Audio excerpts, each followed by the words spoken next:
What is up, everyone? Welcome to my channel, Inbound Capital, where essentially I teach fund managers, LPs, angel investors, and founders how to build strategic online influence in order to attract inbound capital and deal flow, basically automated through utilizing content creation. Now, if you don't know who I am, you probably shouldn't, because I've created a bunch of brands totaling over 5 million subscribers. Here's one of them if you want to go look me up. It's a little embarrassing. I started in college, but as you can see, I've created over thousands of videos, and this is just one channel. I've been a part of many channels, again, for 5 million subscribers through probably 10 plus networks, also on other social media platforms, and every single one of my businesses has been profitable through inbound leads and business.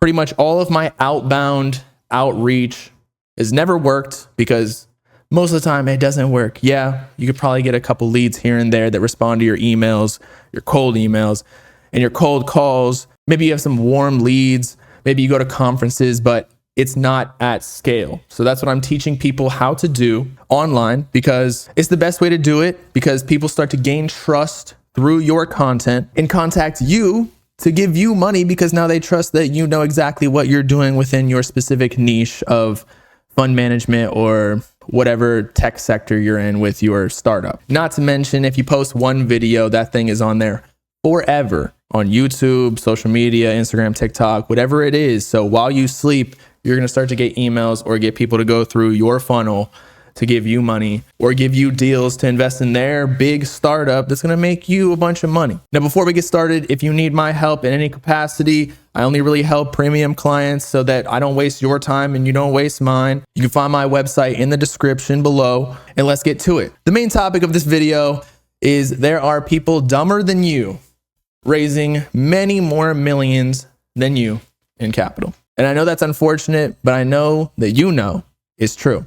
And this guy right here, I would deem as, probably smart, but maybe not in the same capacity of intelligence that we all believe someone to be innovative with technology or make the right investments. This guy would probably get laughed out of the room if he didn't have his strategic online influence. Now, he has millions of followers. This is David Dobrik. He does vlogs with like Kylie Jenner, or at least he did before there was a huge scandal about him with some things that you can look up after this video. And so his audience was pretty low ticket and just low LTV, I'd say. And that's why eventually his app that he created and raised funds for failed. But regardless, he still raised $20 million with a pretty low effort application, which was just making a digital version of a disposable camera on your phone app where it creates like lower quality images, right?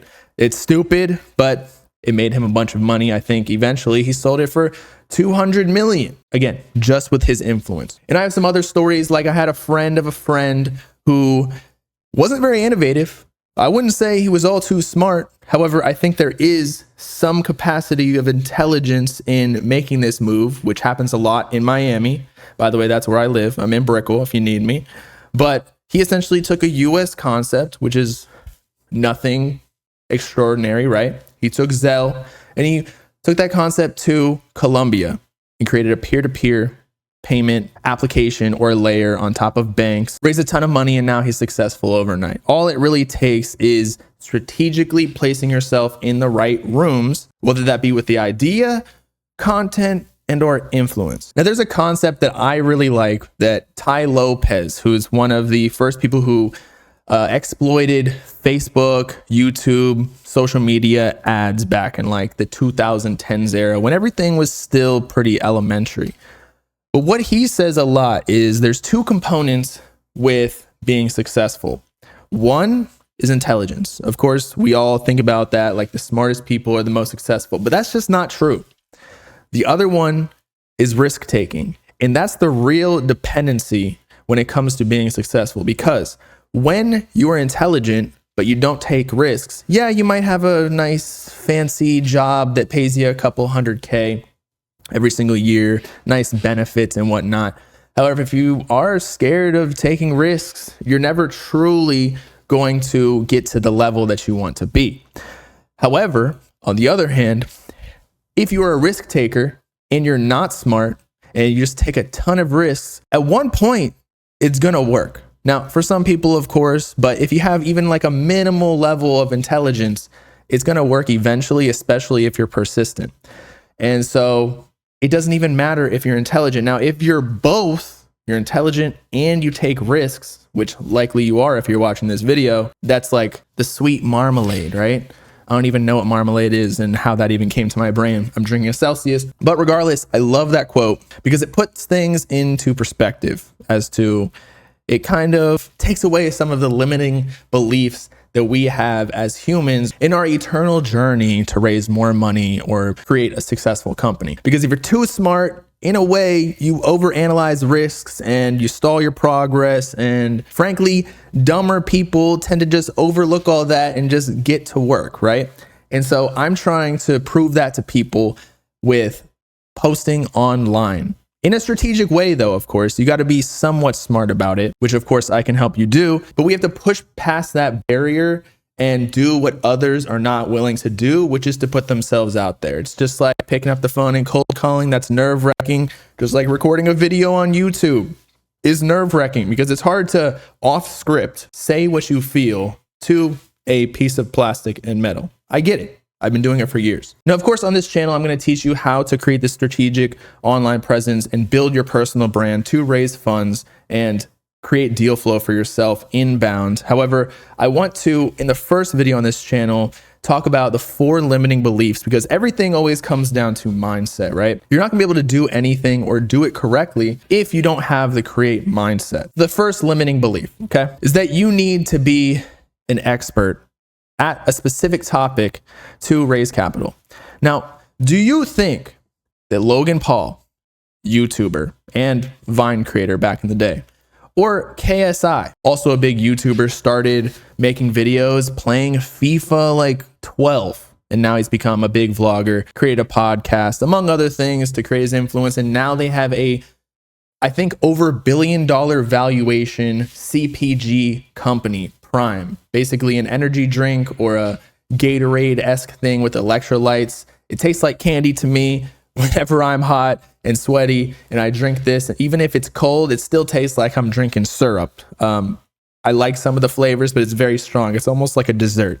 I don't really drink sugar or eat sugar much, but still, you can't deny the success that they have created just off of their influence. But they are not experts in this field, which is the main point that I want to get across. And this also goes back to the risk takers. These people put themselves on the line all the time, going through countless controversies with crypto for Logan Paul, also posting a video back in the day where he went to the evil forest in Japan and had to go offline for a year or two because it was all over the news and the mainstream. But they still pushed past it. People stopped caring and they built a $1 billion corporation. Now, of course, these examples that I'm talking about, they're not all about major mainstream influencers and icons. Because of course, we've all heard about like The Rock investing or creating like a new vodka or rum, or 50 Cent creating vitamin water, or being a heavy investor initially and being the spokesperson for it. It's not always about being famous, but again, we'll get into that a little bit later as to why it's actually better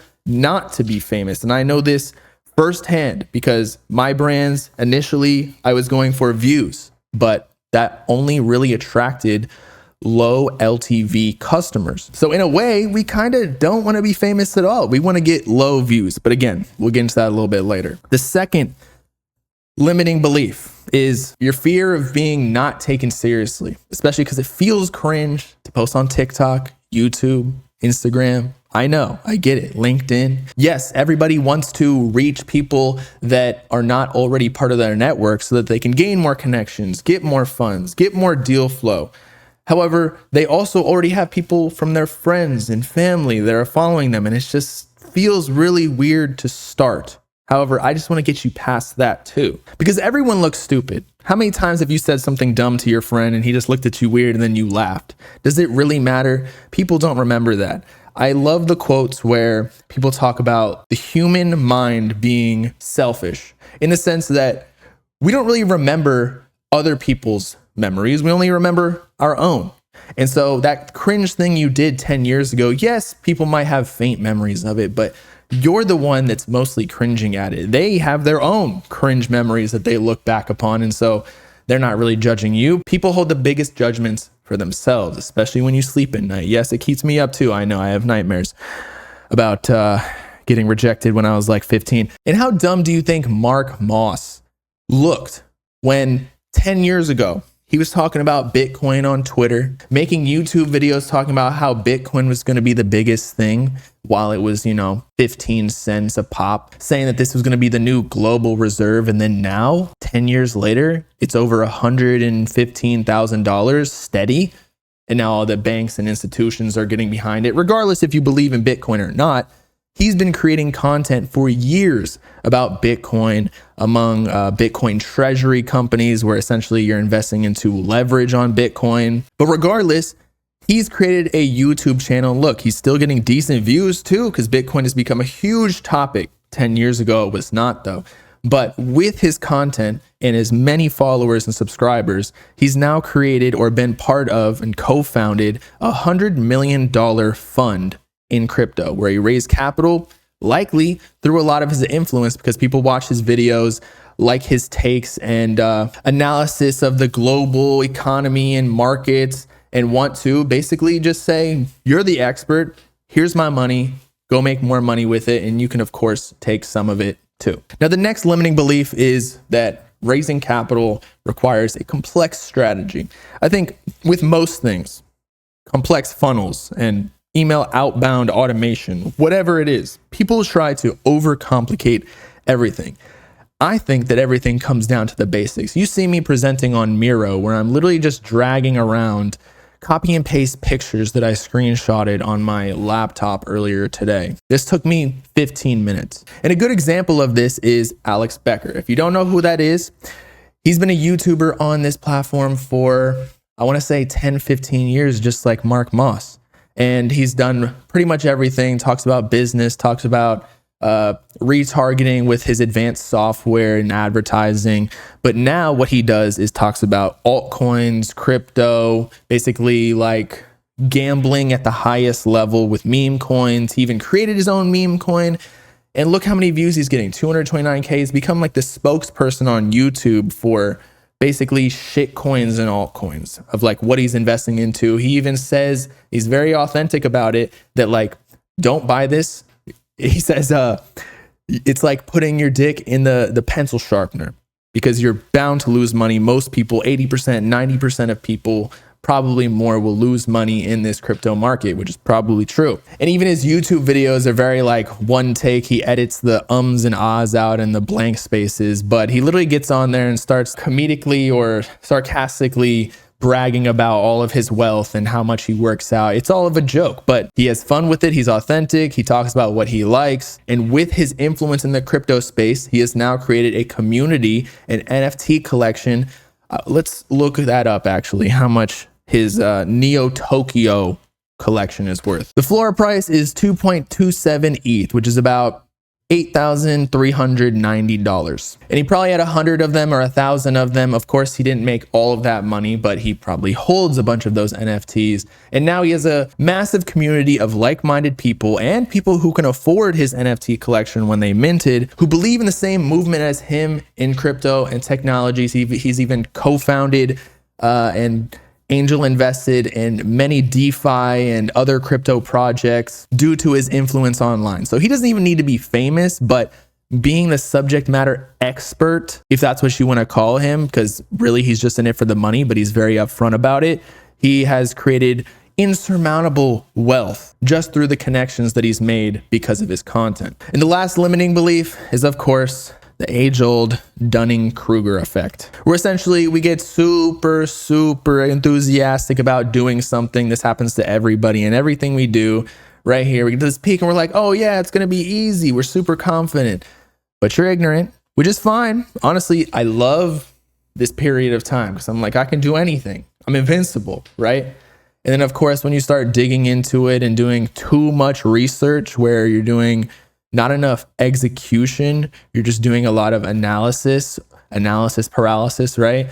Then you go down to, oh, this isn't going to work. This is way harder than I thought it was going to be. But if you stick through it, of course, you're going to continually get better and better and become an expert and then succeed later on. But also knowing the downfalls of certain things. And so that's where the confidence gap arises. But regardless, right here is where you want to be. And why I brought this up was because everyone's been through the whole rabbit hole of building their own personal brand or online presence.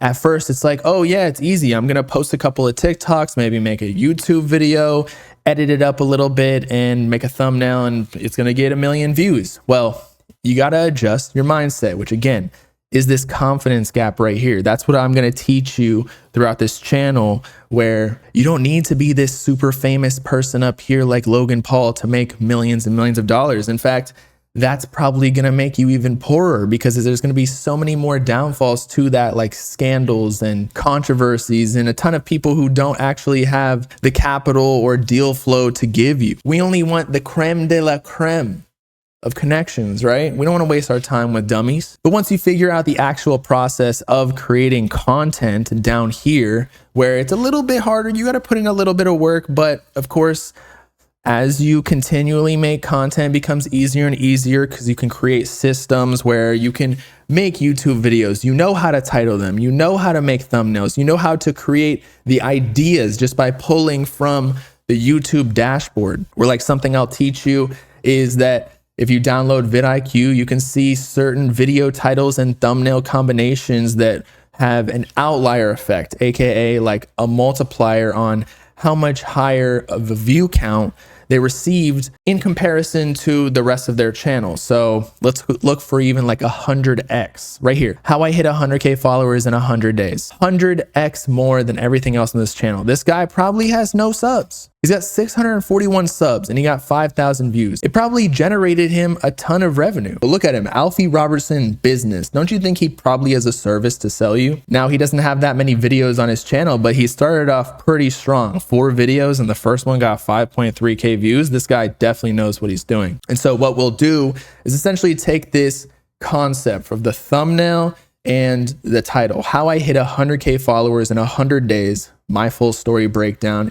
and just flip it to fit your niche. So if you're an angel investor and you want to attract people, let's say your niche is like fitness applications, and you had a previous success story where you invested into ClassPass and now it's at $1 billion valuation in the pre-seed fund or seed or series A, right? Maybe you can do an interview with your friend because you invested early into ClassPass, how she hit 100 million revenue in 100 days, full story breakdown. Then you have a picture of the founder of ClassPass, full story, whatever. You're bound to get a similar amount of views over time if you stick with it. This guy did it in 4 videos, but let's say it takes, 6 months for you to do this consistently to get some views, which probably it will. As I said before, I made thousands of videos on my first channel. And it took 2 years for me to really get like even 30,000 subscribers. But once I figured it out, the whole system of how to title your videos and what topics and all that, you exponentially grow. You just got to figure out the secret sauce, the Krabby Patty formula. But again, I have many more secret methods for you to build an online presence, more than just creating a YouTube video about like how you record and how you build a video, how to cut those in clips fast, how you set up your process for actually recording videos to make it as easy as what I'm doing right now. But that's for later videos. Or if you just want to bypass all those steps and contact me in the description below, I can set you up nicely. I'll even fly to your office or your house. But to relate it back to you, if you were to create a video where it says how she hit 100 million in revenue in 100 days, ClassPass in the background or something, maybe the app icon to the left or right, or where the mountains should be in that thumbnail up there, I'm sure you're going to get a lot more founders, many of them knowing what ClassPass is and trying to recreate it in their own way or something adjacent to it that's still going to work in the market without being a direct competitor. They're probably going to find you to be a subject matter expert in that fitness app startup world and want to get your money and give you great ideas. You'll get way more deal flow, emailing and coming across your desk, and you won't have to lift a finger. You probably already get a few here and there, bad ones every single month, maybe one good one that you're chasing, but really competing with other LPs and funds. But this will make you the go-to leader within your niche, especially if you do this consistently by creating more and more videos with related content to deepen the trust from these founders and LPs and investors to give you money. But to end off this video, if there's one thing that I want to get across, is that this whole concept of creating content within your niche is not about becoming famous. In fact, as I was saying before, low views will actually get you more money because it targets a specific demographic. If you go for viral videos with millions of views and those types of topics like Mr. Beast, you're going to attract kids, you're going to attract people that don't have money to give you, you're going to attract founders who just created an application doing one AI ChatGPT prompt query, right? We don't want those people. We want serious people. And so we're going to want to target in our titles and videos specific people and kind of shoo away the non-qualified people at the same time, not to waste their time and our time. And so I say this because you don't want to get discouraged just because you're getting 500 views, 10 views even, because if you get 10 views of only people that are interested in a very specific topic that probably no one else is doing, because raising capital in a certain tech sector or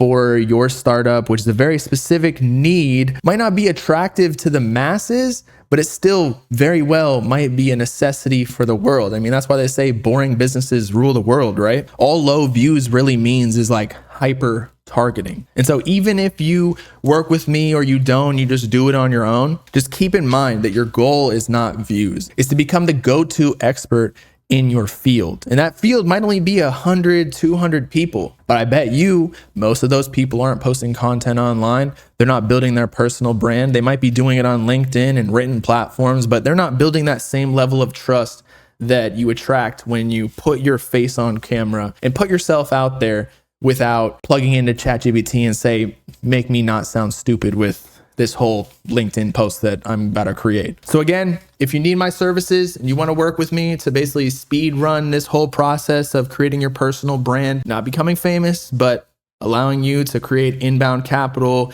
raise funds, or inbound deal flow and founders to contact you with their newest and greatest ideas, click the link in the description, fill out my questionnaire. It'll just ask a few questions to see if we're a good fit. If not, no big deal. I will see you on the next video and best of luck.